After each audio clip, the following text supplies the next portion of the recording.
for the last few months, I've been really coming to terms with the fact that I might be single forever. And this does not scare me at all. But there are so many things that do arise when you kind of come to that conclusion. And now, like, I'm not saying I'm going to be single for the rest of my life, but I do know for a romantic or partnership, that kind of relationship to occur, there would have to be like quite a high standard. My entire life, all I have ever wanted is love. And that might sound very pathetic. And sometimes when I think about it, it kind of is pathetic because it's like, why are you looking for this love outside of yourself? It's really sad, actually. But it's natural. Like, we all want love. And I think it is natural to want a relationship. I always felt like I would always have this kind of dream relationship because I always felt like in my life, if I really wanted something and I had that vision, I had that dream, it's for a reason. I wholeheartedly believe that. And I've always been a yearner. I've always been a true love girl. There's just certain things which I felt like if I didn't do, like, I never cheat, I don't do this, like, be the perfect girlfriend, be this, then I would have this harmonious, perfect relationship. But, you know, I have really not had the best relationships in my life. And I know there's so many factors that go into love, that go into relationships. And there's certain relationships, one in particular, which I'm going to talk about, where I did feel like it was true love at one point in time. When people say, okay, well, like, this is the one, and like, we have one person cut out for us, I used to believe that. I don't really believe that anymore. I really tried to be optimistic when it comes to love, because it is like quite depressing when you look outside and you see all the horror stories from everyone. It's like almost everyone you can find or run into has a horror story, or there's people posting the perfect relationship and you kind of know, okay, this isn't the full reality, because no relationship is perfect. I mean, there's so many relationships I feel like they're showing the good and they're not showing the bad, which is like, okay, whatever, you don't owe anyone anything, keep the certain things to yourself.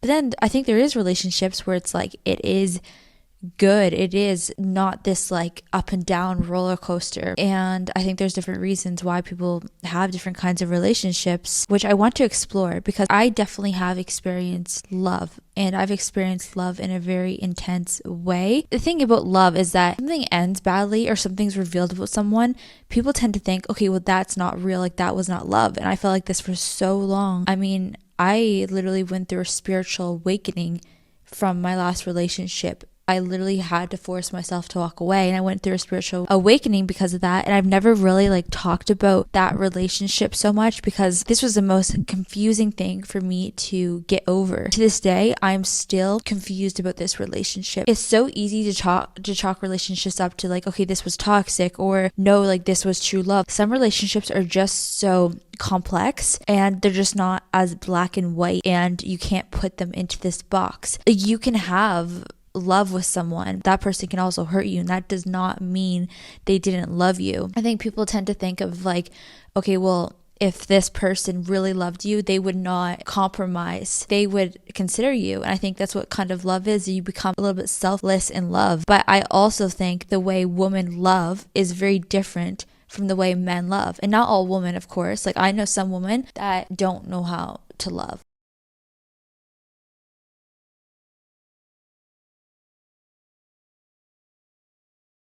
If they want a guy to think about them forever, I'm going to go cheat, I'm going to go do something because they think like men do, because they've already closed off their heart to love. That's something I will never understand and I will never do, because even if my heart gets me hurt loving the way I do, maybe I've been so naive before, so naive with love. And some of the things I'm about to say, it's hard for me to say because it kind of reveals, I guess, a lot about myself. It reveals how much little love I had for myself, I guess, which is heartbreaking, because I was just looking for love outside of myself. For relationships to work, we need to have so much more than love and so much more than connection. I feel like I definitely have a mix of different perspectives when it comes to relationships, and I really don't ever like to be biased, but I definitely am very observant, and I like to take in different information. I like to ask people about their experiences.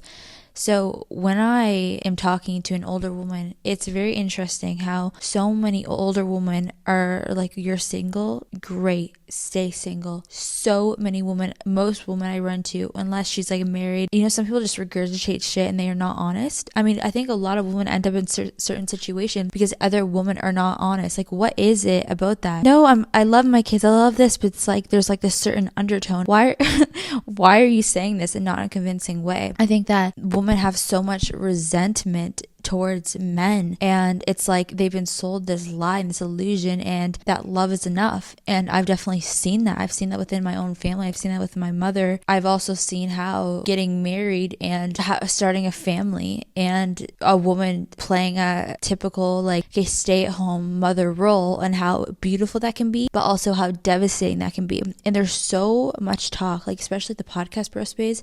There's these podcasts that I used to actually enjoy, like I used to actually respect listening to, and it's almost like there's a shift where these guys have taken, like they could have been these leaders for healthy masculinity, but it's like weird because they're positioning themselves as this thing for healthy masculinity, but then they're like, it's still so red pill. They're like, oh, this is not red pill, but it is. Basically saying like how a woman, if she pursues her career, she's going to be less likely to have a mate. This is an actual podcast I was listening to last night. I never get triggered, but I was like, wow, I just lost so much respect for you. Okay, they were comparing like a girl that was like 18 and would work at Starbucks or whatever, didn't really care about her career, and like maybe put more effort or something into like how she looks, versus a woman who puts more effort into her career. The 18-year-old versus the whatever-year-old is going to be more attractive typically to a man to get married. But did you ever consider that a woman that is becoming educated is because she has decentered men from her life? Not every woman that pursues education doesn't want love. Like I always pursued education because I always looked at love, even though I always desired it more than anything in the world. Still, men have never been the center of my universe. I'm a yearner and I long, and it's like I was always longing for this type of love that I felt like in this generation maybe did not exist. But I did experience this love, in university, which I'm going to get into. I did experience this love, but it was so much more complicated and so much more darker. There was this element of true love, but it's not so like pure as this is true love and everything's sunshine and rainbows, because real deep love, like it also means you're also loving that person's demons and that person's darkness. They were saying that the higher a woman's IQ, the less likely they will be to get married. But it's not like everyone end all and be all to become married in life. Like I think a lot of men, they think, okay, a woman who's home all the time, like she must be depressed, but that's how a man would feel in her situation. Yes, there's some women that are lonely and they do just crave relationships. That is completely fine, because what you desire is what you desire. Everyone desires different things, and I've always wanted that relationship. Part of me has always had faith that I would just like meet the right person when I'm meant to. I've just always had this like inner knowing, I guess, like inkling I would meet this person. I was like destined to have this like amazing romantic life. But then part of me was also like retrieved from the world, and like I've never had dating apps. Okay, my friend we went on a dating app for like one day because it was like literally just spy on this guy. She was like spying on this guy and she set up my account. I was like, I had this crush on this guy for like a year and a half, and I literally could not speak words to him because I'm a yearner. Like I literally will like get fixated on people and I will not think about anyone else for 2 years.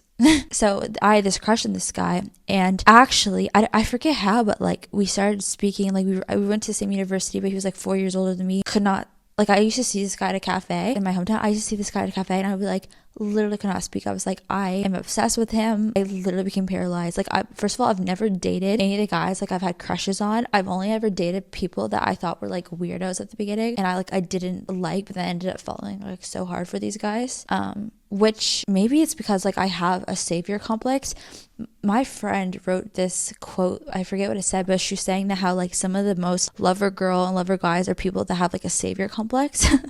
I'm like, oh shit, like maybe that's true. Oh my god, because these people that I actually ended up dating, which I've really like only dated a couple people, and I've only had like one relationship. Oh my god, this was like love. There's always like things that you're like, you don't really know what love is, and you experience love and you're like, this is love. This relationship that was like so fundamentally impacted my life, relationship impacted my life in like good ways, but also drastically negative ways, because all relationships reflect back to you. That's why it's like, it's someone can do something to you, and this person like did some fucked up shit to me. Like this person did me wrong, and like that's completely on them. Like that was not a reflection of me. But at the same time, like I think like a certain relationships in life, these relationships will be a mirror. I met this guy when I was, how old was I? Like we were 20 years old. It feels like a lifetime ago, even though it was like not that long ago. It literally feels like a lifetime ago. This is during COVID. So I went to Bali when I was 19, the beginning of COVID. And then I went back to Canada because basically, well, I was in Bali, then I went to the UK. I was in London. I was like, and then Canada was basically like, you have to come back to Canada because like this is the last flight. It literally was like, this is the last flight in the next 5 months or something. So I was like, okay, well, I have no choice to come back. And I was doing a gap year because I was like, you know what, university's stupid, you know, like I'm not learning shit here. Like I literally would skip classes. I hate this, but I had nothing. I was like, I have to do something because I need money. And I was au pairing when I was in London my first time when I was 19. So anyways, I went back to, after my Eat, Pray, Love, I was like on this like healing journey because I had like such a tumultuous, how do you say that word? I don't even know. I had such a painful teenage years. Like I was like suicidal as shit. I literally tried to unalive myself when I was 16. Like I had such a bad mental health when I was in my teenage years. Like it was really bad, you know, bad relationships with my parents, like very, very bad relationships with my parents when I was like a teenager, because my parents like kicked me out when I was very, very young. Anyways, I don't mean to like kind of trauma dump, but I'm also like, whatever, like people don't talk from experience enough. I don't give a shit.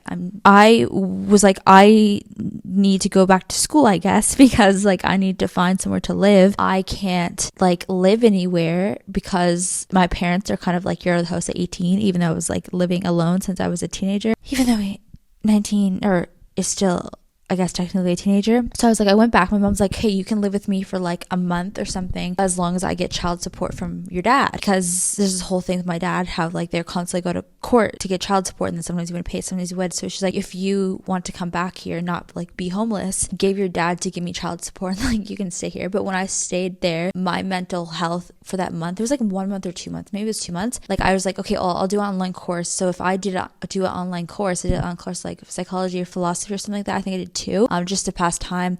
And I lived in my mom's basement for a couple months. She got child support because she could only get child support if I was in school. So that's why I went back to school. I was like, okay, well, I just spent my whole summer doing that during COVID. And in Canada, like they're so strict about COVID. Like we were like locked the hell up. I was like, I need to get the hell out of here. So that's why I went back to school, because I was like, I had like a scholarship from Academic Excellence. And then I also had like grant money, and I can only get that if I went back to school. So I was like, okay, well, I'm not going to work at like McDonald's or get a job or do this stuff. So I'm going to like obviously go back to school. So when I went back to school, I met up with one of my friends, my guy friends, that because I used to live in this house with like a bunch of this girl, and me and this girl, that's a story for another time, but me and this girl were very close, and we had this guy friend. She introduced me to him, but we like, I guess, kind of became friends, and he was like taking me out to all these parties. So I came back from like my healing Eat, Pray, Love journey in Bali, and I was like, started to go out because my relationship with my mom like blew the hell up, and she like kicked me out because my mom, the second you don't do something she doesn't like, she like kicks you out. So you like have no choice but like to be like, I need you. And like, anyways, I don't want to go into like the narcissism talk, but like it was like really bad. And my relationship with my dad, it was also like, has never been worse at that time. So I had that one friend, I was like, hey, we went out, he brought me to this party, and this party was in this really, really cool Airbnb. And I remember at this party, like he gave me this like vape pen, and this was like my first time ever smoking weed, like ever. And so there was like, at this party, it was really, really cool. There was like this DJ thing. There's all these different people from university, and I guess like other people from the city. And I kind of just like always do what I wanted. So I went over, I was like drunk, my first time smoking weed. I don't know what I was thinking to just like hit this pen. Like I had no idea what it was, but I was just like kind of going into this like this was like my naughty girl phase, like self-destructed a little bit. Started to go to like host parties around university, and I was never, I could say I was never a party girl, but like I had a few moments in high school. And I had a few moments, like I always go back between like introvert, wild, like I was doing wild things, and like introvert, and like, yeah, so I don't know. So I was just like walking around, like not really doing much, not really talking to anything, like just doing my own thing. And then like people would come, like guys would come to talk to me. But I remember like I caught this guy. I was like, oh, this guy is kind of cute, but like I was blurry and shit. And what happened is I went to go charge my phone because my phone died. I couldn't find my friend, and I went to go charge my phone, but I didn't realize like me plugging my phone in, because I was like drunk, and you know, like when you're like a 20-year-old drunk girl, like you have usually like guys standing there trying to help you. So this guy comes over. Well, I didn't know me plugging my phone in, like I kind of unplugged the DJ station. I unplugged this guy's phone. So this guy comes over, he's like, can I help you? And like I was obviously drunk, so he like sat me down, he got me water, all this stuff. And then there was like this beautiful place, and he's like, you need to go lay down. So I went to go lay down. He like completely took care of me, like didn't do anything weird. And then like I literally just like went to sleep. And I think I might have like kissed him, which is, listen, like this is something I don't do. Like this guy, to this day, this ended up being my boyfriend. Like this was the only guy I've kissed in the last 6 years. Like I've literally not kissed anyone else, I don't think, in my 20s. Maybe before, but I was thinking like when I was in Bali and I was traveling, like I didn't kiss anyone. So I think my boyfriend before that, I'm pretty sure I was 19. I don't know if I was 19 or 20, but I'm pretty sure only in my 20s. I might have been 20 when I had my boyfriend before that as well, and it would have been like almost a year. But I was not traveling for a year. It was like, I don't even know how many months. It was like a semester. Anyway, so then that guy like asked me out, and I was like, no. I said no because I found out, like I kind of was like, oh, he's cute, but then I found out he had like a TikTok following. This was 2020, and he was like showing it to me, and I was like, oh, that's kind of braggy. I'm like, oh no, he's trying to like flex on me. And like when people are trying to like flex ego shit, I mean, I'm just like, that's so unattractive. He kept like asking me. I was like, no. And then like from that moment, I literally ran into this guy everywhere I'd go. I'm pretty sure one time I was even walking around the corner downtown of this city that we both lived in, because he was technically enrolled in university, but he like never went to classes. It was a bump into him, and he was so persistent. And this is the only time I've ever dated people when they have like persistently asked me after I've rejected them. So maybe I do have a savior complex. Anyways, so I would consistently run into this person to the point I was like, this is weird. Like, why am I consistently running into this person? And then I had this like kind of this girlfriend, and she was like telling me about this guy, because apparently like everyone in the whole city like knew this guy, but I had no idea who he was. And, like they were telling me all these like stories about him, and I'm like, okay, like I'm going to stay clear of this guy because these stories are not good. Like this guy is a fucking player. But he was like trying to be so romantic with me, and I was like telling this girl, I was like, no, he's pursuing me. And she's like, that is so strange, because I guess like there was a bunch of girls like trying to like date him, and he was like being so like, he was like not treating them right or something. So I was like, okay, well, I'm not gonna like pay attention to this guy. Anyways, so I think the next weekend I went out to another party, and like I'm really not a party girl. This was like a little phase of my life. Okay, so I went out to like another party with my friends, and oh my god, there he was. This is what made me kind of interested in him, and this is how girls literally operate. Like, girls feel like they're special or something. Like I guess like that's probably what happened. Like I felt like I was special. Like he was like making me feel like that, because at this party there was like hot girls like going up to him, and they were like hitting on. I would never do that. Go up to a guy and like just hit on him. Like, oh, you're the guy with like the back tattoo. I was like the balls these girls had. I was like, whoa. They were coming up, and he was like trying to talk to me. And for some reason I was such a bitch. Like I was just like not having it. Like what? Why? I've always just like walk around party buzz and like just doing my own thing and aloof. Like what the hell's wrong with me? Like I don't know. I'm so weird. But he was like not paying attention to them. Like I remember this girl came up to talk to him, and she was like so pretty, and she was just like, oh, you're the guy just trying to flirt with him. And then he just like turned away from her and like looked at me. What did he do? He did a move, like pulled me in or something. I was just like, hello, like I don't know, don't do that to me. But I was like, okay, that's kind of like attractive. Like you're rejecting all these advances at you, and you're interested in me. And we're standing by this like ping pong station, and I forget, but like he was just like I think I was just like, I gotta go. I like walked out. He followed me out. He was like, give me his jacket, all this stuff. He's like, I'll walk you home. I don't remember. I think he did. And all this stuff. And I was like, okay, I'm easing up on this person. And then like somehow this guy found me at like university. Like he followed me or something, which is like, this does not sound good. But he was just like doing my homework for me. It was so strange because like he literally, I was like, why are you, like, you come across like you're so stupid. You're posting these like TikToks, which he was like very viral at the time, posting like the weirdest. Okay, I'm not judging. I'm really not judging. First of all, he's 20. He's allowed to post like shirtless fuckboy shit. But I was just like, I'm a romantic in my mind. Like, I'm not like I don't like player guys. I know my past boyfriend before that was a professional football player, but that was an exception because I met that through a friend, and I met that guy through playing Spin the Bottle, which is a story for another time. Anyways, usually I was like, players, like, this is not my vibe, it's not my type. What this person was showing externally, I was like, this is not my type. But then the way they pursued me, and then the way that they just were like, when I went to go study, because I was like such a good girl studying when I was not partying. Just kidding. There's host parties, okay? Why am I even defending myself? Like, I also have a good girl complex, which I'm trying to break free from.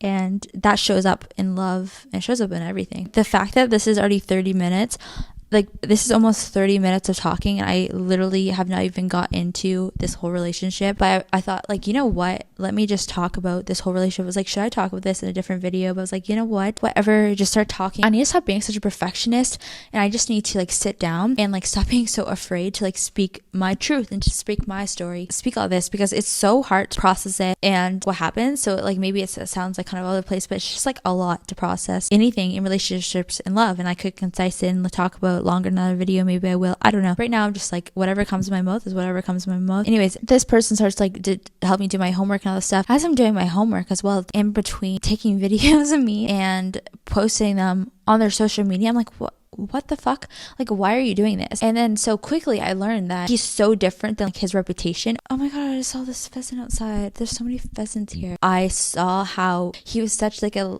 little goofy inner child person and woman. When they start to like, people start to love, like, we see their inner child very, very fast. After like we were studying, we just became like, I started to ease up and realize, okay, this is the person you present online, like, that's not really you, it's like a side of you. Okay, so my light died, and hopefully it doesn't die again. I mean, I did not charge it for that long, but I also got a blanket because honestly, I've already been talking for a while, and I'm already like, have not even covered a fraction of the things I've experienced and things I've witnessed and my conclusions about love and this generation, and not just this generation, overall, and like trying to understand what the hell's the problem, exploring like how men and women love differently. I do think there's just like this divide between men and women. You know what, I think it's good to like talk from experience. Sometimes I'm like, things die or something happens in between video, and sometimes I'm like, that's a sign to reset or to like stop talking about this certain thing. So I stopped. I was like, okay, did this light die because I'm ranting way too much about it, and maybe like I'm going too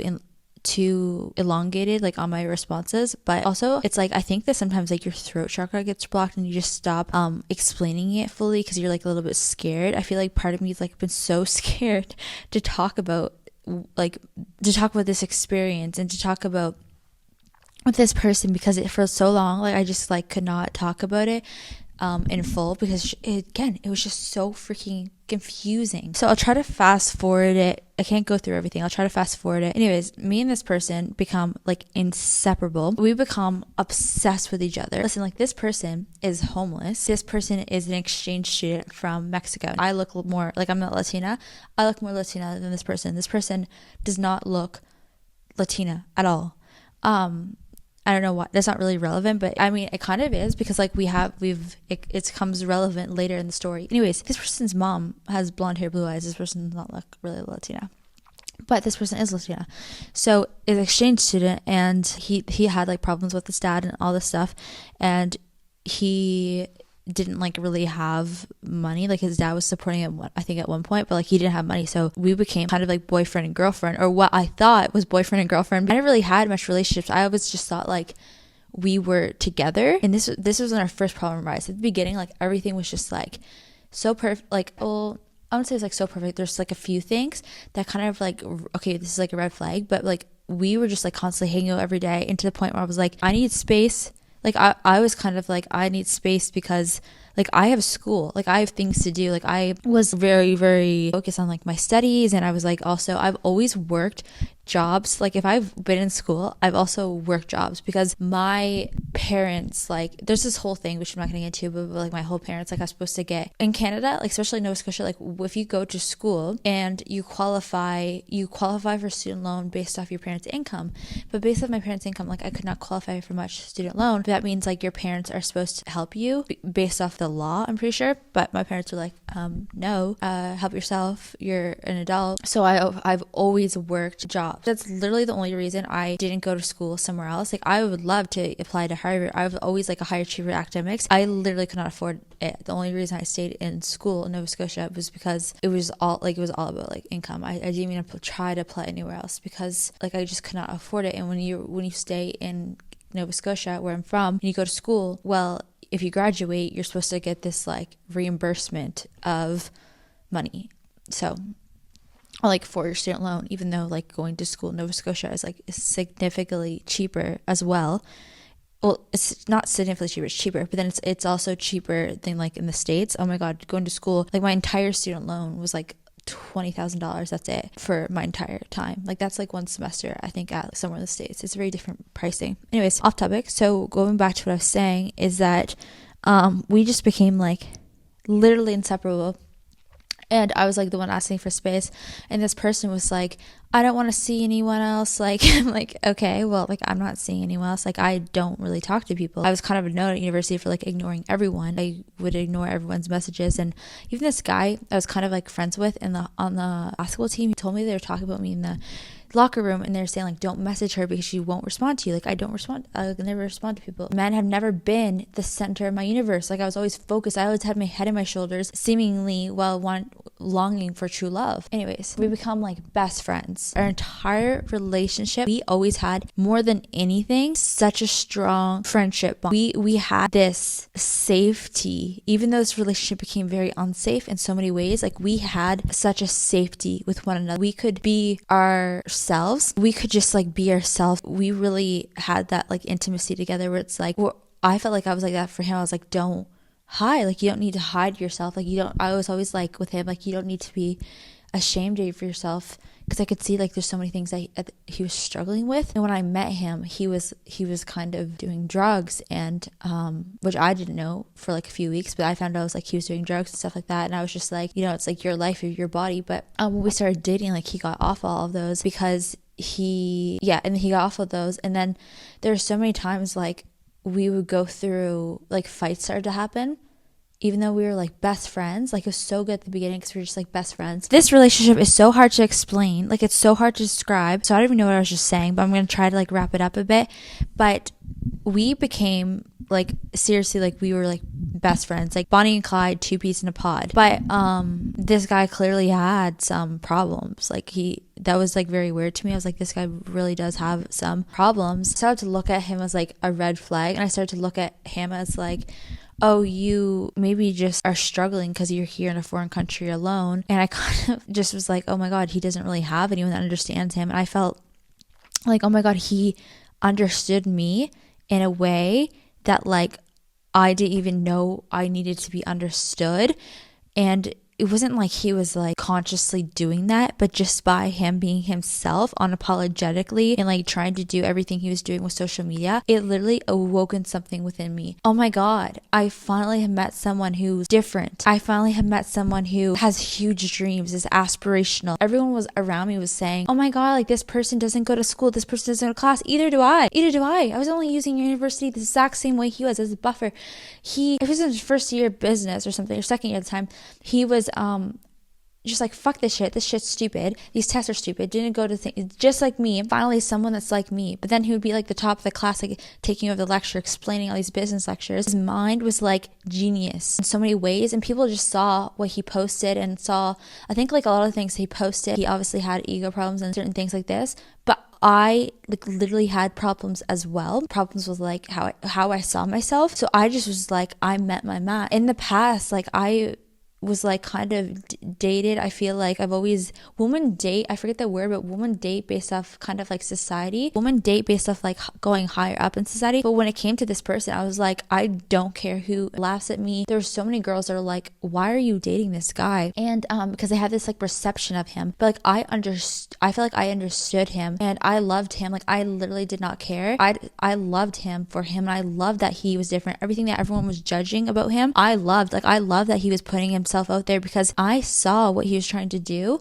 And like no one understood at the time, like him building this like social platform was his way to like be financially free. Everyone's like was telling him to like go get a job, and even my parents were like, they found out that I was like kind of supporting him, because at the time I got this like grant money from school, and I also was like, I worked for years and saved money, so I had, I think in my account, like $12,000. I was renting this room and it was like $800 with this girl. He was like ended up constantly like sleeping there with me, or he would like go sleep at his friend's house. I kind of felt a little bit responsible for him in a way, because I just felt like if I was like a little bit more advantaged than him. I mean, everything that I had, like I worked for. Like my parents never gave me like anything I had, but I did. Like I was in my own country, an hour away from where I was born, and it was like we constantly would be together anyway. So it was like he could just like sleep there. He was like really grinding with like his social media, and then he was like obsessed with the gym, because like that is his goal in life, to be Mr. Olympia, and he's like a very dedicated person to doing that. But like no one understood, complete outcast. And then he started to talk about his background, his family, and how he grew up, like how he went through so much shit. Even though our paths are very different, we came from like completely different parts of the world. I've never in my life felt like safe around another human being. I've never in my entire life, besides this like one girl kind of, but she was like, this one really showed this one girl. It was like not as deep as this one with this person. I felt like I could be myself around her a little bit, but not to this extent. I defended him. My whole family hated him. Hated him. Everyone had something to say about him. Like he's such a problem. They could not see what I saw within him, and how special he was. He was so special, and I never knew about like divine people or all that stuff before. Everyone is a child of God, or whatever term you want to use. I was like, this guy is so special. I completely like saw myself within him. And when he started to like reveal things about him, like his music taste, which is like so old and stuff like this, I started to like realize how deeply misunderstood he was. But he had problems. But the thing is, like when I realized he had these problems, I wasn't trying to abandon him because of it. I really was trying to understand, really was just trying to like help him. But the problem is, some of these problems that he had were starting to like directly affect me and like deeply impact me, to the point that I was starting to drastically lose myself and change. And it was like I was letting him do that. And that's when our relationship went from like amazing to downhill, and we went through really bad fights, and this relationship turned, I don't want to say toxic, but it was toxic. We were both very, very on heels, but we both came from extremely traumatic events in our childhood and our teenage years, which affected us. He told me some of these things, which I'm just hesitant, because like even though some things he did to me was so fucked up, and I just like am hesitant to talk about things that he told me as well in confidence, because even though I don't believe there's like any trace of us on the internet anymore, like someone may be able to find that. And like I just feel like when someone tells you something about their childhood, like you should protect that. Like it doesn't matter if the relationship ends, like you should protect that, and you should not talk about, no matter what happened in this relationship. I still like am so happy that I had this relationship, and I'm still so happy that this relationship existed, even if it was like the most painful thing I've had to experience. This relationship was like the most painful thing I've ever experienced, and after it, like trying to heal from it and trying to figure out what the fuck, like it was so up and down. It was the most confusing thing I've like ever experienced in my life. And it's so easy to like look at the good times, and it's also so easy to look at the bad times. Like I would never just classify this relationship as toxic, because that would completely deny that love that was there. And I see so many women today online, they're like, men can't love, like men are not capable of love, men can't love, and men only want you for sex, and men only want you for these things. This relationship I experienced, I 100% know that's not true. I think a lot of men do look at women like that. They do look at it as like, I want your feminine energy, I want this person. Like I was not giving this person anything. Like at the beginning, we were mischievous and we were bad together. But then when I got hurt, when it came to certain things, I completely like shut down. I closed off, and I was like, this person can't like have any of those aspects to me. So I was in a relationship with this person for like almost 2 years, 1 year, maybe 7 months, I think it was. And I never like had sex with this person for like, I was like, this person, I need to like heal, and this person to like prove that they love me or something. Like I felt like to prove to love me, like I had to like shut off everything about me. I kind of like made myself unattractive. I was still attractive. Like if I would touch his leg, I think he was still attracted to me, but at the same time, I don't know, maybe he wasn't, because I also felt like I was not his type. And like that's the thing about love, it's so much more complex than certain things. Like love that's like deep, sometimes like you're not even attracted to them at all. And that was something where it was like confusing for me, because I didn't realize it about myself. Like I was not sexually attracted. I was like attracted to him. Like when I would think about the way he looked, I was like obsessed with him, right? Like the way he looked and the sparkle in his eyes, the way he looked at me, I was like obsessed with him. But at the same time, well, once we already were in love, I was like obsessed with him.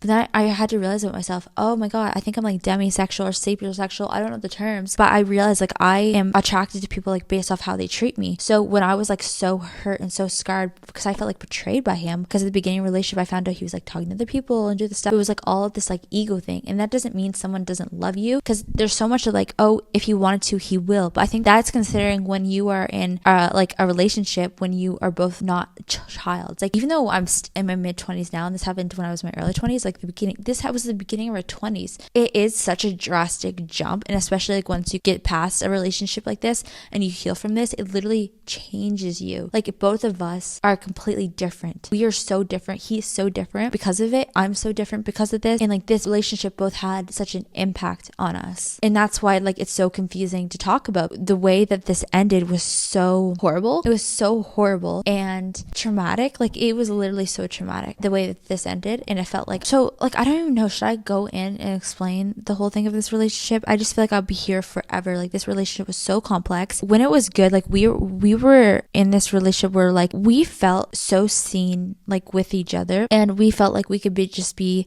safe. Like we didn't love each other for what we could provide for each other, because we both really didn't have like wherever he would get money, because he would work like odd jobs, like he would always love to go and like spend it on us. Like let's go sushi, because, or like let's go to do something. Like he wasn't like, whatever we had is like we shared. It was like we were married. And when this relationship was good, like we were just so obsessed with each other, and we would go to restaurants, and we would go to sushi together, we go to the gym together, and that was my ideal relationship. We both felt like it was a dream come true. We said that to each other all the time. We're like, this is a dream come true. And no one like understood us. They saw the outside of us. They saw, okay, there's like two attractive people dating or whatever, these people that are together, but they didn't understand that our mental connection, and that our connection was like soul deep, and our mental connection was like on top. Like I have always never felt understood, and I'm constantly over explaining myself to people, but he understood my brain. Like he just would finish my sentences like, or I think you would like this, or we would constantly be talking about like business ideas we want to do together. And it was always my dream relationship. Like my dream relationship was never like, oh, what can you provide for me? And everyone was like, why are you dating this guy? He's a fucking loser. I was like, no, he's not. Like this guy is going places while all of you are just what? Why do you like, I didn't understand why people didn't see what I saw. But I saw this picture. It was like this girl like looking down at this like yellow ball of light, and I'm like, that's how I looked at this guy. Even though there's so much love, and he would write poems about me, he would sit like beside, he would run me a bath and sit beside the bath and just like literally sing to me and do these things, which I still think about sometimes. I'm like, it breaks my fucking heart. Like it literally breaks my heart, because it's like we were so in love. So we go to relationships and we would look around and we were like, no one understands love like we understand love, because people were like, it was like forced connections. Us, it was the opposite. Like we couldn't force ourselves away from each other. We were magnets, we were glue, we operated as like a unit. But then he'd do shady shit, and it was like never, like I felt like it was him hurting me. And even though it takes two things for relationships, at the same time, like I would never cheat. I would never do certain of these things. So I was like, this is his fault, and I'm reacting. And like I am not reactive anymore because I've healed so much. Like someone did something to me, I would literally walk away. I don't care how much it hurt. At the time, like I didn't understand that concept of like walking away. I'm like, how can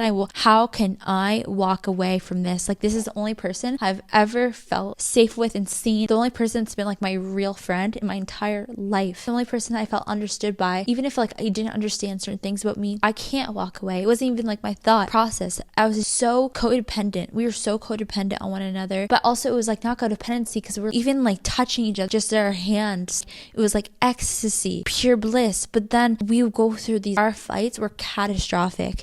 We were both and I don't think it was like toxic. I think toxic's when you're playing games with one another and you're trying to bring down each other, which did sometimes like happen. He did it to me a little bit. I can't think of any times where I would like bring him down. So I kind of felt like he was the problem, and I was like reacting, and I would be like, well, why would you do this to me and all this stuff? And then he would kind of be like, it was like this was kind of what would happen. We're like, we would get in these fights, and then he would go out to his friends, because that was kind of our different ways of operating, where I'm like, I want to sit down, talk about it, and resolve it, because I had like such bad anxiety at the time. I was also on medications, and these medications, like I've talked about this before, like these medications like fucking made me mental. I was unhealed from the trauma, and that was part of it, and I was like so reactive and so triggered, but I was also like mental from medications. So anyways, I just feel like he was like abandoning me all the time. He would just go out for his friends for a couple of days, and he would like do cocaine or do all these drugs, and he has like this very rare type of epilepsy, and also it's like that would give me anxiety because like I cared about him. So he would do these drugs, and when you have epilepsy, you should not do drugs like that because you can get seizures. So this one time happened where he went to his friends. I was like, okay, whatever, do what you want. He had seizures. In my mind, I'm like, okay, well, he just did that, so like we're kind of like broken up. Like we broke up like 1,000 times in like a year and a half, but we never like actually broke up more than like 2 days, which does sound like incredibly toxic, and I would like never do that again. This is why I've done healing work myself, so I'm like, I've never had that kind of relationship again, even though like there was love. I don't know. So he would go, and like this time he did drugs, he had a seizure, and then he like fell over, hit his head, cut his lip open, and then his friends were texting me like, you need to come here, because he literally did not remember anyone besides me. He had no idea who anyone there was. He had no idea who his parents were. He couldn't remember anyone for a week. And so his friends were like, just take him with you. I was like, so I had to literally take him with me, and until his like memories came back, and like take care of him and do all this stuff. And shit like this would happen. If we were in a fight, it would be like, okay, well, I'm gonna kill myself if you're leaving me. Like, I love you so much. Like, I can't live without you. It was like that extreme. We can't live without each other. So it's like, if we're breaking up, like, let's just die. That's what it was like. I remember one time he punched, like, we lived in this apartment together, and he like punched, because we lived in a million different places together, moved out of that place, moved to a new place. Anyways, so you like punch this brick wall. I'm like, are you fucking serious? But then it's like always like he was hurting himself. Like we had a fight, he would go out, and then we wouldn't talk about it, and then like he would hurt himself, and then like I would have to take care of him. And I'm the kind of person, like, I'm so nurturing, so like I would take care of him, and then we never really would like figure out the root cause or the issue. Why does this keep happening? I think a lot of it kept happening because he had fucking ego problems, and I just felt like he was embarrassing me. He was like coming and like being the most romantic person. Like he was like being my dream person and making me feel so loved, seeing like making me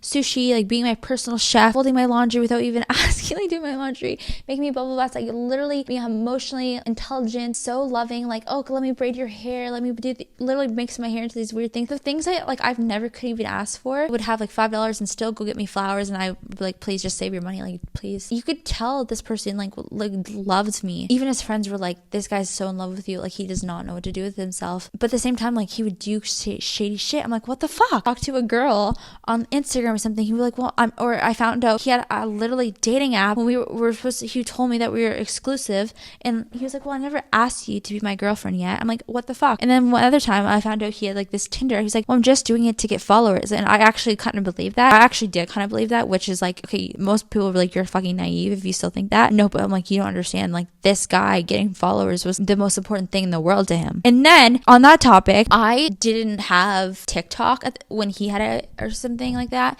I think I had it when I was in Bali, and then I deleted it. Like I made a video there, I deleted it. He posted this video of me without asking. He like took this video of my body. He was like, sit in this chair or whatever, and I thought it was like for him. Okay, we were like a little at the beginning. I said we were kind of like that, but he took this video of me and he posted it on his fucking TikTok. And like, why would he do this to me? Like, it's in my mind, I'm like, if you love me, why would you exploit me like this? He posted it in this video of my body, like of my hair and all this stuff, of my behind. I've always been known, like everyone's like always talks about my butt. Okay, I feel like it's shrunk. Like I've never like put much effort into like working out and stuff, but I've always had this little butt. Anyway, so he posted this video. This video got 32 million views. He gained 500,000. This was 2020 when you can go like, you get immense amount of followers from this. He gained 500,000 followers just on TikTok from this one video, because this got like 32 million views and like 4 million likes or something like this of my behind. I'm like, why the fuck? I didn't even know for months that this was a thing, like this was a video. And there was like another occasion he did this. Well, actually there's this other occasion where I kind of got into, in this like span of time, this first like semester, I kind of got into like smoking weed, because he smoked weed for his epilepsy, and he was like, well, I'm not, like, I'm supposed to be on this medication, so calm me down, like they numb me. I'm like, enough said, I understand. He got me into smoking weed, right? And that was like the first time I did it at that guy's place, and then I became kind of obsessed with smoking weed. I was like, shit, I love this shit. Once I got past that, because at the beginning when you smoke marijuana, you kind of get anxiety from it, but then I got past that, and like I was like, I love this shit, I feel so calm. So sometimes like we would smoke joints together and like just like laugh about this stupid shit. It was like one of my favorite things that we actually did together. I thought it was so funny, like we made this video together, and it was like the most mortifying thing. Like we were never meant to post this. Like I feel like I've learned my lesson with like posting online when I'm not in my right mind, because also recently I talked about something I posted when I tried psychedelics for the first time. Like, what is wrong with me? What is wrong with me? I don't like ever post, and I just post when I'm like sober. Anyways, not sober, even though I'm not someone who takes substances. Like I don't have a substance problem. I never take substances, like hardly ever. I'll explain myself. It's natural. So we posted this video, and it was supposed to be in the drafts or something. Like I don't know why I even like thought it was hilarious at the moment. It was not. And this video goes fucking viral. And from this one video, this video goes so viral, and he gains, I don't even know, another like huge chunk of followers from this. I find out from my mother. How does my mother know about this and I don't? Everywhere I go, everyone's like, why would the fuck you make this video? Like, that's so embarrassing. It was so inappropriate. At the time I was like, you know what, like I just like didn't really care. I was defending him. It was bad. Like I was so in love. I was like defending him about everything, even to my family, to the point where parents were always like off and on, and I was like off and on talking to them. We went home to like my family Thanksgiving. That's how my family got to meet him. I was like, okay, well, I'll come if he can come. So we went home. My parents like literally hated him. But anyways, so we went on this relationship, and this was like constantly going on for our whole relationship, where it was like bliss, like it was ecstasy. I still to this day have never felt happier in my life than I felt when we were in those happy states. To this day, me being single, I feel so much peace and I feel so much happiness, but I still have never felt as happy as I did when I was in that relationship ever in my life. Maybe besides like childhood, before my parents got divorced and my life was like rainbows and butterflies. That's the truth. But I've also never felt so sad and at war with myself than I did in that relationship, because I started to change myself, and I hate that. Like I literally hate that.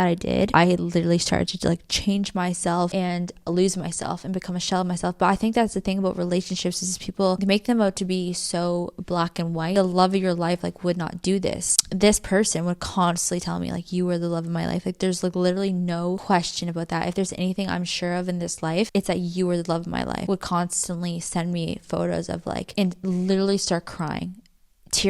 Not performative stuff. Like you can tell. The thing is, like, you can, if a man loves you, you can tell. But like a man loving you is not eliminate his demons. I'm not saying I was perfect, because like even though I would never cheat, even though I would never talk to another guy, and he did all these things to me that like I felt like chipped away at my self-worth, and like I became a shell of myself, even though it was my choice to say, like I could have left at any time and I didn't. I literally did not know how to leave. This has been like a theme in my life. Like I've never known how to leave until like I just go back to things until it like chipped away at me. I just became so devastated with what this person, I felt like he like cheated on me, even though he like didn't do anything physically. Like I felt like he did. Today, if I was in a relationship, someone cheated me, like I wouldn't even have a conversation. I'd be like, it's done. It's automatically done. But I've also like done so much healing work with myself to logically like have that boundary for myself. But you have to have boundaries, and you have to go through experiences to understand like, hey, what's my boundary? Now I understand the importance of a boundary, because like before I did not understand the importance of a boundary, and you have those boundaries there so you don't fucking destroy yourself and you don't lose yourself. I went from the beginning of that relationship to the end, it was like two completely different girls, but I let him destroy me. I was like, okay, well, is it really his fault that he destroyed me, or is it just that he reflected things back to me? I feel like for so long I blamed him, like in the relationship. It was like I had so much resentment inside the relationship because of that. Like I started to like become like so cold towards him, and so it's like it was not just him. What I realized is that like we both amplified each other's traumas, and we both came from like extremely traumatic things. We both came from like sexual assault situations. We both came from parents that were like emotionally unavailable and like kind of abandoned in their own ways. And we amplified that because any relationship that is fucking real would amplify that. And I blamed him for like my trauma because he's the one that kind of like brought it out on me, but I also let him. Anyways, there's so much to talk about in this relationship, and it's been the most confusing thing for me ever. When we broke up, it was so drastic. I mean, like, we broke up a million times, but we were separated by countries. I wholeheartedly believe this was divine separation. This was like the universe saying, this is over. I do believe like when a man puts his hand physically hurts a woman, that's like the line that the universe draws. No, the soul contract is ended. I wholeheartedly believe this was a soul contract, and I think that like everyone's soul contracts are different. And I was trying to like figure out for years after we broke up, for years, like what kind of soul contract this was. Like, I was literally so confused because when we were in the relationship, he would constantly be like, we're soulmates, we're soulmates, we're soulmates. But soulmates is used in such a generic way. He was like, no, like your soul is mine. We had like that deep bond and stuff like that. But at the same time, like, I think we honestly both felt confused trying to categorize like what this kind of like relationship was. When we broke up, it was kind of like me saying to him like, I was trying to say like, I can't do this anymore. I forget why like we got on this like fight. It was over the phone because we were separated by country. So he had to go back to Mexico because his visa expired and he was going to go back to school. So I was in Mexico with him for like half a year. And that was like the worst time of our relationship. The worst time for my mental health. You can tell when like the universe is trying to like separate you and try to give you signs. Like the universe, I don't even like the word universe, but it literally will give you signs. And how these signs kept coming up is I kept getting sick. I had COVID like 5 times. Also, I almost died. What happened? I forget what happened with my stomach, but something happened where I got like very, very, very ill, and I had to like go rush to the hospital and be like shot like a needle in my butt with something. If not, like I would have died or something like that, like septic shock. I forget what happened, but I was in Mexico and I got food poisoning so many times. I think that's what happened. It's like I got food poisoning so many times. So when you have food poisoning so many times and you have COVID and your immune system's like completely shot, you can go into like septic shock or something like that. I don't know. It was like he was like trying to save my life. He was like rushing to the hospital. He didn't really have much money and like spent whatever he had to like help me get in the hospital. So like I knew there was no question that this guy loved me. Even if he did certain things to me, like I know he loved me. At the same time, like we were also children. We're in our mid-20s now, but at the same time we were unhealed. We came from like probably went through traumatic things. So at the same time, like I tried to not be like, oh, he's a horrible person. He's not. He actually does have a good soul. I feel like I know his soul, and he does at the end of the day like have a good soul. Sometimes good people do bad things because they don't know how to deal with it. I'm not saying it's an excuse. He did lay his hands on me. So there was this is like, I don't want to sound confusing, but I feel like I don't know if I'm explaining this the best way, but I'm just trying to explain it in the way that comes up because like I didn't have this plan to like sit down, and I didn't know what I would talk about. I just wanted to like explore love and the topic about it and how it's like so much more complex than people make it out to be. And it's like, it is not fairy tale love. Like fairy tale love, the way they make it out to be, doesn't exist. Deep love does exist. I just think that loving someone, to me, loving someone means that you're also loving their darkness. You can love someone and they want to become a better person because of you, but that's true. But sometimes like there's things that come up in us and we don't even know that it's there. It could be like this deep set problem. And I think that one of the problems with so many people is that when a man does not embody his feminine side, Carl Jung has a quote about this. I forget how it goes, but I don't know if it's like a known quote, but I was reading the Red Book by Carl Jung and this thing came up and I was like, that's very, very interesting. I should have wrote it down. But when a man doesn't like embrace his femininity, he will like hate the feminine within you. Like men can like really love that and be attracted to that and be like, oh, but at the same time, like when they don't embrace that. And I know he had like things that were going on with his family that he felt like were so messed up and it was so dark and like twisted, because I think a lot of families like have very like dark hidden secrets, and I never think ever reflection on him or anything like that. Also, like I don't want to go into his family things, but I think it is kind of relevant to what I'm saying because he did physically like put his hands on me when I was in Mexico, and this was like after a year and 7 months of a relationship, and I was just like in complete shock. Yes, I was like having a fucking meltdown, and like honestly I probably want to smack the fuck out of me too. That completely like changed everything. Because of that, like my brain, I could not function. When you are physically abused, you literally cannot function. And I was like so ashamed to like say this to anyone. I was just, because I was like, if I say this to someone, like like, I'm going to have to leave this person. At the same time, like, I know I have to leave now because like I can't be with someone who not only physically abused me, but also told me in that moment that he wanted to kill me. That was like fucking insane to me. I went from like having this like immense amount of love with this person to someone telling me they want to fucking kill me. I remember that night. I remember it now. I've seen so many sides of him in this like past time that we were together. Like I saw these different sides of him, but the fact that he was like capable of killing me, I felt so fucking unsafe. I just went to my room and I just cried and cried and cried and cried because that's what happens to me. Like I literally just cried. I was like, how could you do this to me? Like I just kept saying like, how could you do this to me? Like I don't understand. Like I was just trying to fucking wrap my head around it because I'm like, how can you give me so much love and treat me like I'm your princess and call me princess and like I love you so much and literally kiss my feet and worship the ground I walk on, do all these things for me and just like literally be everything you are to me and like do that to me? It's like, it's devastating because it's not like this person's treating you bad. Like that's the thing that people don't get. It's like this person, it's not like this person's treating you bad. It's like this person's treating you how everything that you ever wanted in a person, and then they go and they literally like take it away. It's not like, okay, I need to get over there to protect myself. It's like I felt like being with him was like giving that to myself. It was so confusing to me. Like I even tear up of it now because I'm just thinking with the past version of myself who's so lost and so confused. When you're in it, it's so hard to even like think about it now. Like I'm still so confused looking back. When you're in something like that, your brain like shuts off. My brain went into survival mode. And like I literally don't even know what I was doing during that time. I was like, I need to get money. I need to figure out how to make money. I need to get the fuck out of here. But I wasn't even consciously thinking that. I was just like, okay, money. Like my brain was like dumb. I was so blocked off. I was not myself. I remember the first time like he didn't say I want to kill you, but he hurt me. He did something about like cover my mouth or something. I don't know, like until I couldn't breathe. And then he did it again not long later. And then he like kicked me, I think. And then by the fridge. This is so kind of embarrassing for me to admit, but it was like so true. And meanwhile, I was like the skinniest I've ever been. I was like less than 120 pounds. Like I think it was like 110 pounds. And this guy is like a fucking bodybuilder. And I'm like, what the fuck? Like I just like could not comprehend this. But at the same time, I literally forgot this happened. My brain repressed it. I literally forgot this happened. I went to sleep. I slept for forever. I had like trying to do school. I was trying to do all these different things. I was trying to do school like remotely. And I was supposed to be in classes. And I just like literally did it online because there was like an option because it was like it was like a little bit after COVID. This was winter 2022. So winter when I was living in Mexico for a bit. So it was like a little bit after COVID. Anyways, and then his dad, we were living at his dad's place, and his dad was like, I was crying over something, and his dad's like, oh, like you're just some white privileged girl or whatever.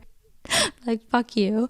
And he was like, oh, if you want to do this and go, like he's like, I'll call the cops myself, they'll come and kidnap you, actually, which is true because the Mexican police tried to fucking kidnap me and I had to give them all my money, so fuck them, fuck the police. Anyways, off topic, but this was all like very devastating to me. Like I love this person as I love myself. Like this person's part of me. Really, like I felt like this person's soul was like the most beautiful thing. It was like part of me. So what happens, I don't know why, like I was like, I have to leave Mexico soon, and I was constantly getting sick. It was like the universe was trying to get me to leave, like I was saying.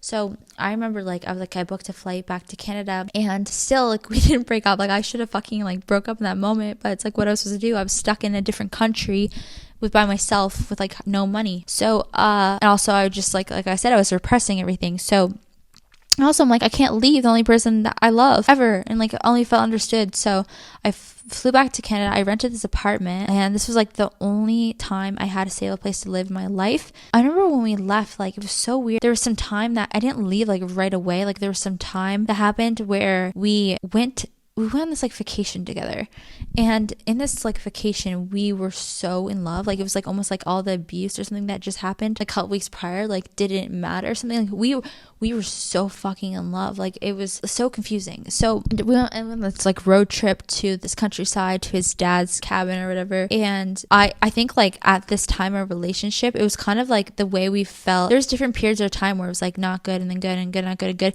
but it was never not good for long.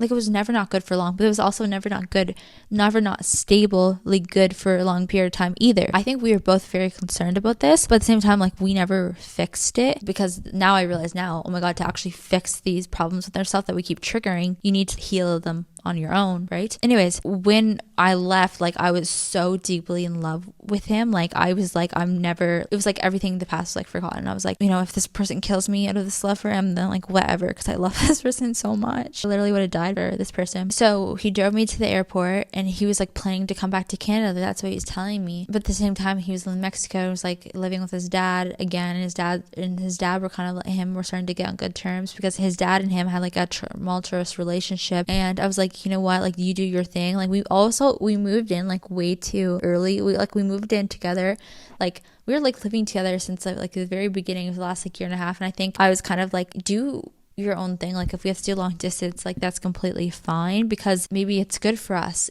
too to even like have some space, because we have been living in each other's pockets. And I think I think we kind of both wanted our own individuality, and kind of knew it would be like healthy for us. But then like long distance brings its own problem. Okay, go back to when I left. Oh my god, sorry, I wish I was more articulate today, more concise and more together. But also, this is like the first time I've like spoken about this topic out loud, and it's just like, I go back to Canada. This is the only place I've ever had a stable place to live for like a year, just because I've like renting in Canada is expensive, and I've always never wanted to like work a job to pay for rent. Like I've had jobs and stuff, but I was like, I'm not doing it anymore. So I was like, okay, I'll sell clothes and pay for this apartment and stuff like that. So I was still in school as well, so I had some money from that as well, but not like so much. Anyways, so this was spring. This was May. I think this was May, end of May, because I moved in like June 1st to this apartment building, and he was supposed to come, and like, we were gonna like live there together and stuff like that.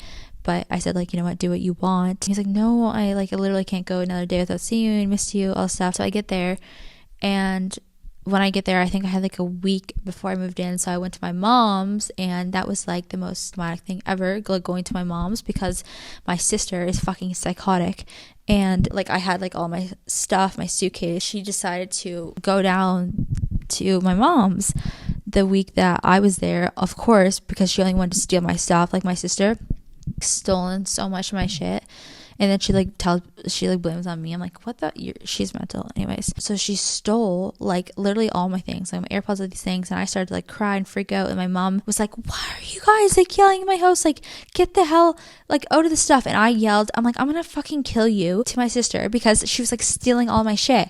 And like I'm pretty sure it's like pretty common sense that to say like, I'm gonna fucking kill you, like I obviously am being dramatic, like I'm not being literal. But she goes, mom, Rosen said she's gonna kill me. Like, what the fuck is wrong with you? Obviously I'm not gonna kill you. And then she's so fucking manipulative. She goes and puts a fucking knife in the sink. She like made up this whole elaborate lie, because my sister is like fucking psychotic, and like I don't even know how she thinks about these things. Like sometimes I think about, like, how do you think about like manipulating situations? Like she's like professional manipulator. I literally don't understand when people are like, oh, everyone's a narcissist. No, you have not met my sister. Like if you experience my sister, but actually like no one else would experience it. Like I've experienced it because I was the target, and everyone else, she's so like sweet and innocent, and it's not true. Anyways, so she like stole my earbuds. She did all this thing, and my mom is just like, call the cops on both of us.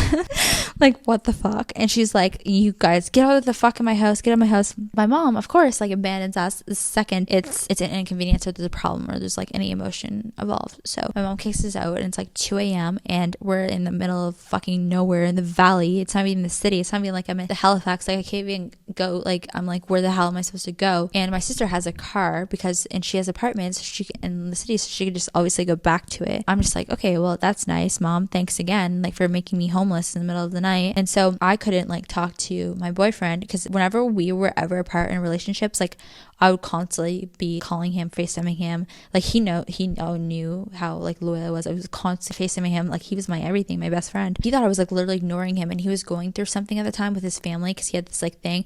So that caused like a huge fucking problem. And I think because of that, like he went and did something. But I never understood like what he's trying to say he did, but that started to cause like problems, because he's like, I literally thought you were ignoring me. And so we had this like whole misunderstanding. If you're in a long distance relationship, like fighting over the phone was just like a nightmare. And then I was just trying to like sell a bunch of stuff to like be able to move in, to be able to get a bed and all this stuff. I think I was just like trying to like come down from like all this like emotional thing, and I'm really not the best. I said I was good at contacting him and stuff like that, but I'm also like not the best communicator. Like if I'm with you, I'm with you. If I'm away from you, I'm not. So like part of that was like my fault from like I should have communicated better when we did that. But also I do believe like this was like the universe separating us, and he was like telling me you can't come back to Canada, all this stuff. So and then something happened. We were on this call. We just got into this like blow up fight. This was bad because like we were in different countries before we just like be together to resolve it. Oh my god, this ended up being the last time we spoke to each other.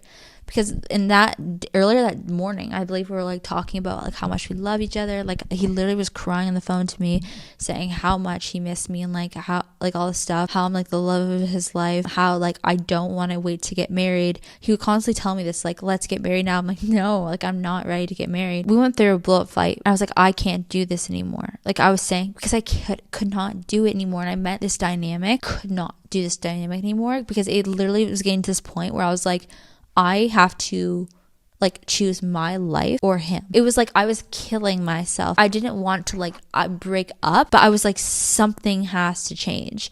When I was saying like I can't do this anymore, he was like thought I was like breaking up with him. And I mean, part of me was like, let's talk about this, like, 'cause something needs to fucking change, because we can't just like keep doing this shit. We can't just keep like blowing up at each other and then be like, I'm so sorry, I love you, I love you. Like, it's just like we need to figure out something, because this is not working the way it is. But I never like wanted to like break up and like actually leave him. Like, it crossed my mind. I'm like, I can't do that. I didn't want to be apart from him.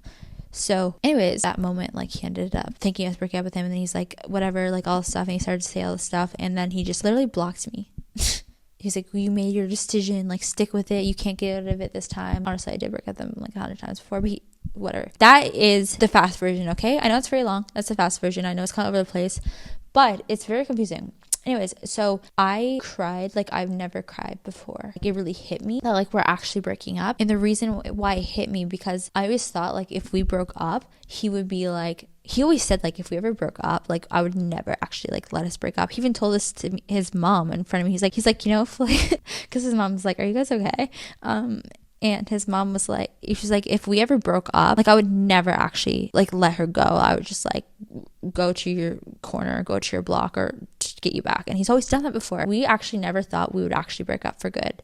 And if we did break up, we were kind of like, this is gonna be the worst breakup of our lives. I never actually thought that would be like the last time. But the reason why I was like, I have no choice but to let this go, is because he literally, I think it took him like 3 hours or something. I'm pretty sure. I'm not proof on this, but I'm pretty sure that he like literally went and slept with like some fucking girl. Are you serious? And that to me, I was like, the second someone sleeps with someone else, it doesn't matter how I feel. So I was like, okay, fine. And I always thought like he would reach back out to me, unblock me. We to this day have never spoken since that day. Like, we went from like I love you that morning to break up over the phone. I also believe though that had to happen for a reason. That night I went through a spiritual awakening.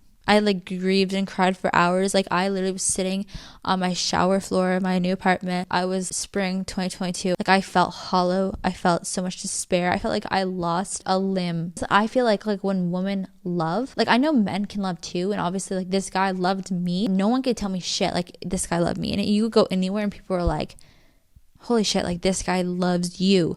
Even though he did fucked up shit to me and he exploited me and he did shit to me, he was also like just trying to like think in a certain way, which I do understand, which is like that's annoying. Some people think like, oh, they wouldn't compromise that. No, when you're young and stuff, you don't like, this was years before our frontal lobes developed. Our frontal lobes are just developing now. Trying to think like for so many years, even after this breakup, I was like, does he actually love me? And I've come to the conclusion that he did love me, but the way I love and the way I needed to be loved is just different. Like, he loved me, but that doesn't mean he loved me the way I need to be loved or the way I can love, because I feel like I loved him. Like, I showed that love, but also like I still also could be better at showing that love too. Like, you learn different things from relationships. Not every relationship is perfect. Like, you can have love and still not do anything in your power to keep it. I also do think that this kind of love that we had together was very rare, and it was young love. Now when it comes to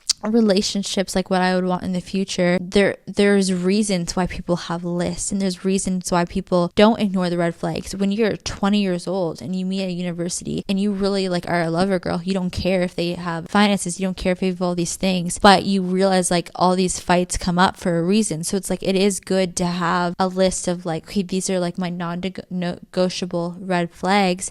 Even though love is free, there's certain things that can contribute to a relationship being like harmonious. But at the same time, like when it came to this relationship, for so long I could not get over this relationship. I was like, I know I can't be with this person. I was silent, because you know what like hurts you so bad, you just get to your final breaking point, and that's what happened. Like, I needed this trauma to break me open. I needed that last little bit of like shock. I think I was just in shock. I actually think from the point of like the abuse, which was in spring, and then we broke up in spring, like the point of the abuse to like going home, and I think I was just in shock the entire time. That's what people don't get. Like, I literally like was just like in shock, and it's like I was going to my comfort person to like try to comfort me from the harm that they caused me. It was like the constant cycle that I kept repeating this relationship. I would go to comfort from the person that was hurting me. If I ever want love again, I can't help it but test their ego at the beginning. Like, I don't care if it's all romantic or this the beginning. Like, obviously in a girl's dream world, like she would want that when I was a little girl, and I was like, oh, I can't wait to like go on dates and get roses and go to dinners. Not like guys are like that today, but I've always like was excited for that. That's not love, that's romance. But I also feel like I'm gonna get into that later. What was I trying to say? I wanted to finish up my point so I'm not so scattered. Okay, I was just gone for like another half an hour at least, because I had to charge my things again, and that just happens when you're talking forever. Part of me is like, should I just delete this and I start over? But I'm like, no, because this is just like, am I oversharing? I'm like, no, I'm not even sharing enough. I don't know. I wish people would talk with these things more, because it is so confusing. Like, love is just so complicated. It is not black and white. And I think that you have to choose what kind of thing you're after. Like, what kind of relationship do you want? That's just how I am. I am like a ride or die. But at the same time, like, I have learned so much from this relationship, and I have learned to love myself. Now, I do believe that all relationships actually serve a purpose. I believe that people that we do come in contact with, it is for a reason. It's just not as easy as putting it in a box of like, hey, this person's my soulmate, this person's my karmic connection, or this person's my twin flame, or oh my god, like, I don't use these labels. These labels are so limiting, and I do believe that like some connections are destined. I wholeheartedly believe this connection I had with this person was destined, and the reason why like we never saw each other again is because like our contract ended. For so long I could not accept that our contract ended. I kept going back for years. I'm like, I'm never talking to this person again, but I still had like hope for years one day that we would talk again. But then I was also like, I'm never talking to this person again, because like, what the hell did they just do to me? Also, like, they went online and they made like a post or something about saying like how, oh, like leaving this like toxic relationship. I was like, what the fuck?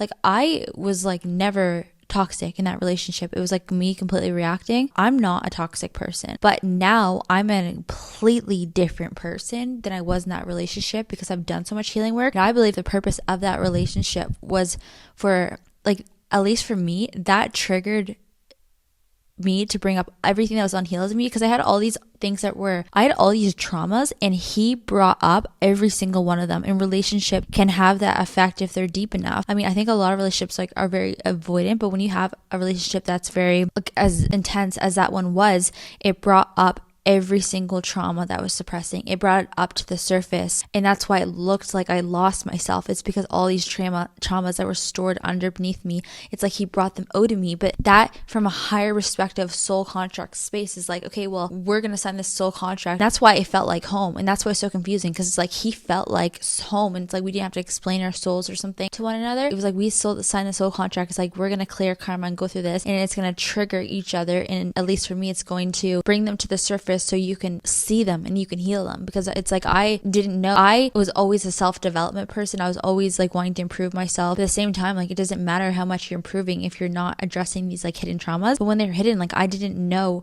that you can heal them. I was faced with no choice. When we broke up, I was faced with no choice because I was in shambles. I was in pieces. So I had no choice but to face these head on and to just go down this path. I had literally no choice. From that perspective, all of this came from a place of love. But at the same time, I've had so much anger towards this person. Even after a relationship, I was so confused. I'm like, did this person actually love? It kind of felt like, oh, well, this person didn't even love me, because if you love me, like, how could you just disregard someone like that? I guess I was technically the one to bring it up, like, okay, well, I can't keep doing this, but we literally never had a conversation about it. And to have a relationship for so long, to not even like have a conversation, just to block someone like that, I understand like this person was concerned about getting abandoned, and it was like, okay, this person's about to leave me or something. That's what he thought. The person's about to abandon me, so like I'm the first, I have to do it. This person had like a deep set fear of abandonment. I knew that, and I kind of knew that why he was doing it, but I'm like, oh wow, he has no consideration for my emotions. He didn't love me enough to be selfless. And that's how I kind of like, I'm like, okay, well, in the future, if I need to be loved, like, I'm never again, doesn't matter how I feel towards someone, doesn't matter how connected I am, I'm never again going to be in a relationship in that sense with someone who can't put their ego aside or can't put certain things aside to protect. They have to put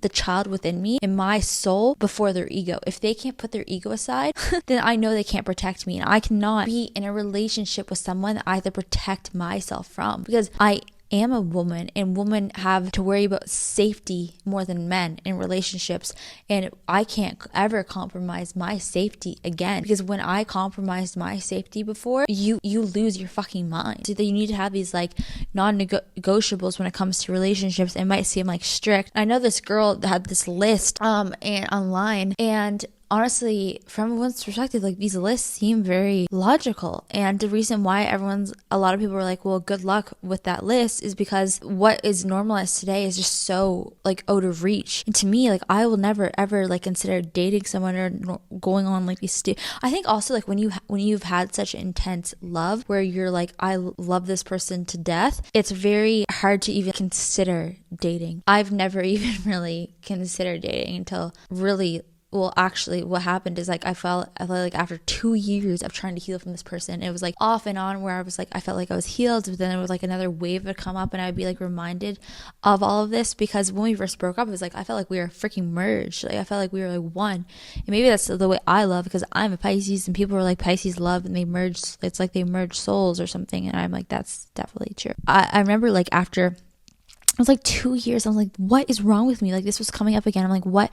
Healing's not linear, and it's going to take how long it's going to take. And people around me also were like, oh my God, girl, move on. Like, I'd run into this girl at the gym, and she'd be like, why the fuck are you crying in the gym? I would listen to like a sad song or remind me of our relationships and the good times. And it was just like, it really was like I experienced the death of someone I love. Actually, I experienced death in my family after that, like a couple times after we broke up, and nothing came close to this breakup. Nothing came close to this. I was like, wow. And people don't understand, like, oh, you're just young, but they didn't understand like this was such a deep soul contract, and it doesn't matter like how old you are, but it did serve its purpose.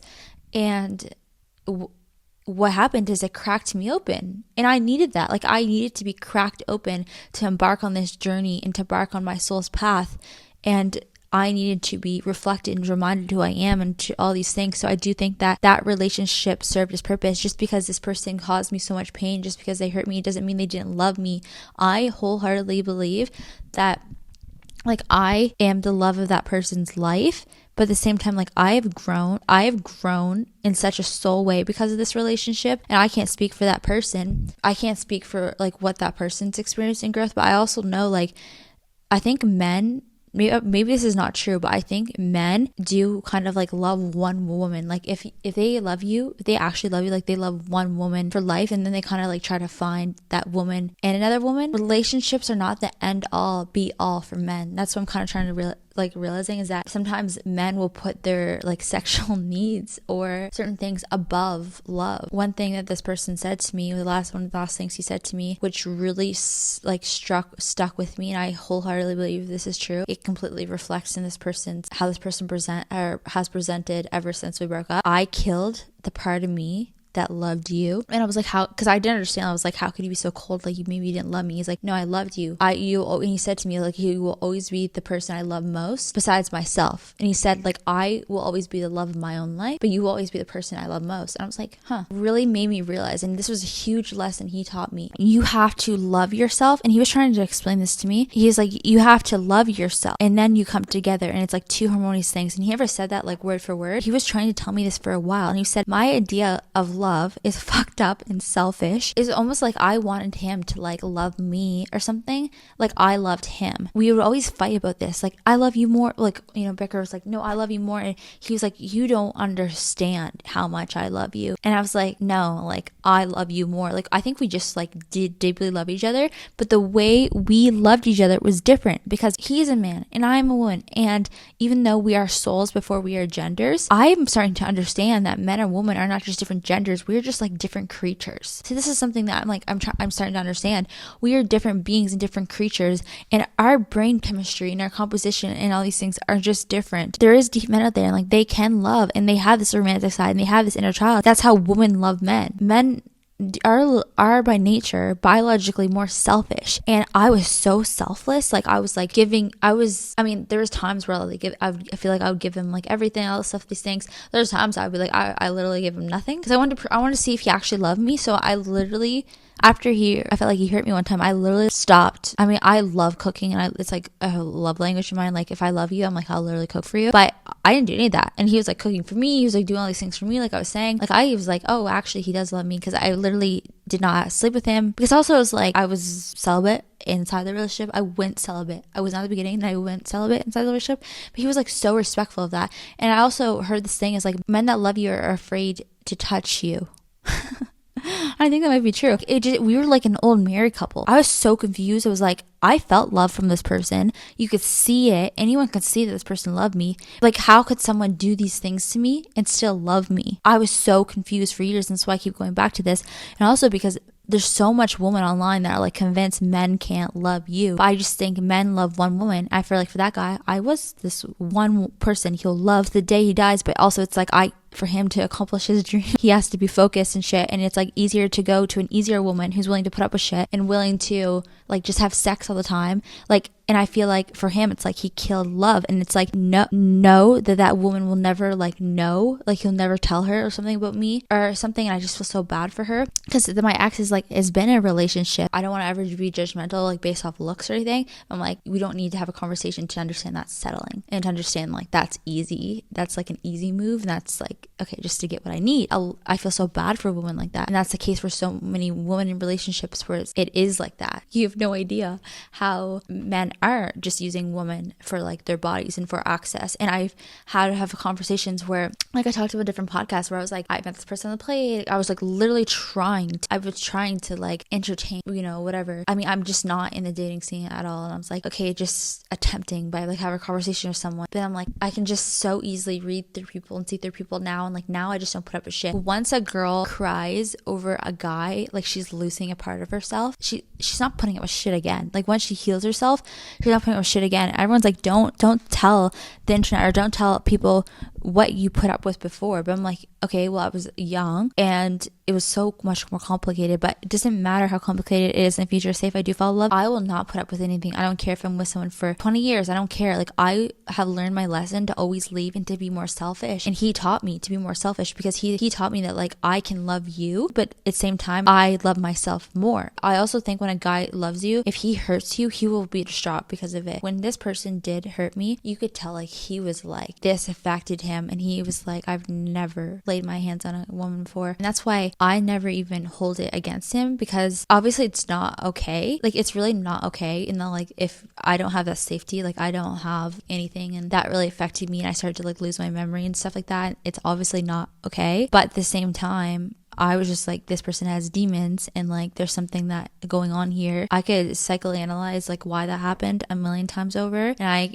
did partly blame myself because like I was so unhealed and I was so reactive and stuff like that. I don't know. I also do think, like I said before, loving someone, sometimes loving their darkness. I just think where it gets to the point where I'm like, you need to go and you need to leave is when that darkness like starts to affect you. That's what I was like trying to figure out. I was like, okay, it's okay for someone to have demons, but it's like when it's that demons becomes directed towards you, that's when no matter how you feel, you have to leave. I always kind of felt embarrassed to talk about this, but at the end of the day, like, it is my story. Yeah, I'm not embarrassed about it anymore. This is such a complex relationship, and love is just not so linear. But I think that relationships, they require so much more than love. And like, there's so many people that like marriage doesn't mean anything. A lot of men like are in relationships with women because they want access to certain things, and it is transactional. I think it's very rare to have like a very deep soul connection. This whole episode is just supposed to be the intro, but I kind of started rambling about my love experience. I've had different relationships because I think my first boyfriend I was like 12. I mean, I just ignored him. Like,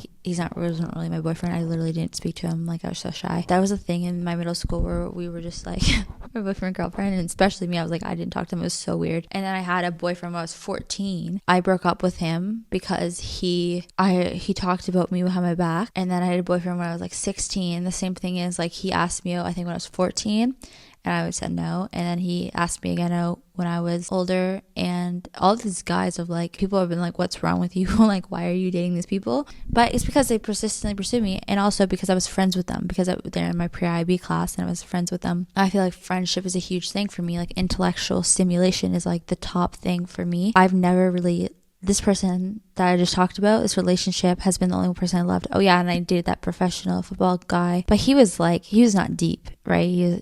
This was the only one that was like, had such a profound, like, this was like profound impact to me. I would say the only one that's like significant, the only real relationship really I've had. So that's why I've talked about this relationship. I think you need to reflect on your past relationships, because even if like you were just hurt, I never trust people that are like, oh, my ex is evil, my ex is this, my ex is a narcissist. No. Even if they did just things to you and you reacted, like, I could act that way towards him, but nothing is so black and white as that. So I think I'm going to make a part 2 talking, like, actually going into things that I've observed about society and not just talking about my experience. That's kind of like my experience, but I'm going to talk about where it's led me to believe and like where I stand now and going forward in relationships, how I would approach things, because it's very different than I would when I was 20, and talking about like the reality of love, which I guess I kind of talked through this experience, but I've already been talking for a long time, so I want to make a part 2, and then to kind of like go into these different topics, not just about this experience of this person. Now, this also, like, it's really hard to explain a year and a half, like, what's happened this entire or almost 2-year relationship. That's kind of an overview, I guess you could say. And I want to talk about it because I think that a lot of people think like love doesn't exist anymore, or it's just like was always this lie that women were taught and that women were sold. And I think romance is a lie that women are taught and women are sold, but love and romance are a little bit different things. I think they can kind of dance hand in hand. I mean, like, the more you really love someone, the more you become intimate with someone and build that, I'm not intimate, like build intimacy through vulnerability or through establishing safety. Me and that person had safety in certain areas to just be ourselves. And because when certain things that we were taught to be shameful for would come up, a lot of times, well, especially I would be like, you don't need to feel shameful for that. You can just be. And I think when it really came to it, even though there was hurt, it was also like there was protectiveness. Like, if I was really sick, and my mom or something was being like all this about me, he was always there to validate me and be like, no, this is like really messed up, and to spend the time and like really hear me. Now I can emotionally regulate myself, and I was like much younger, then I would rant and spend so much time like ranting to him, but he would always listen to me, and he'd always be there and like be like, fuck them, baby. And we were so like Bonnie and Clyde. But again, like, a woman will go through that once, and then she'll be like, this is what I deserve, and I'm not putting up with anything less. I will never ever disconnect from my heart. And sometimes like it breaks my heart because I'm like, will I ever experience love? Like, will I ever experience love again with another person like I did with this person? And sometimes I'm like, I don't know. I guess you don't know until you get to the end of your life, like who was the love of your life. Like, I don't know. People, there's such a lie about when you know, because we both felt that so many times. Like, there's like, no, like, I know you're the one, but I just think the one is kind of a myth. There's just different people, and some soul connections are just deeper than others, and you can have more than one deep soul connection. I believe if you have a deep soul, like the deeper of the soul connections you're going to have. And I think that this path that I chose and this relationship had to happen on this path like this. It had to happen. Everything had to happen the way it did. And I 100% believe that. And I was shown that like a movie in my mind when I went through a spiritual awakening that night, how to let go. I was shown to let it go because this had to happen, and how it was all divinely guided and it was all divinely planned. Okay, so I'm going to do a part 2, talk about different things about love and relationships and the future and all of that.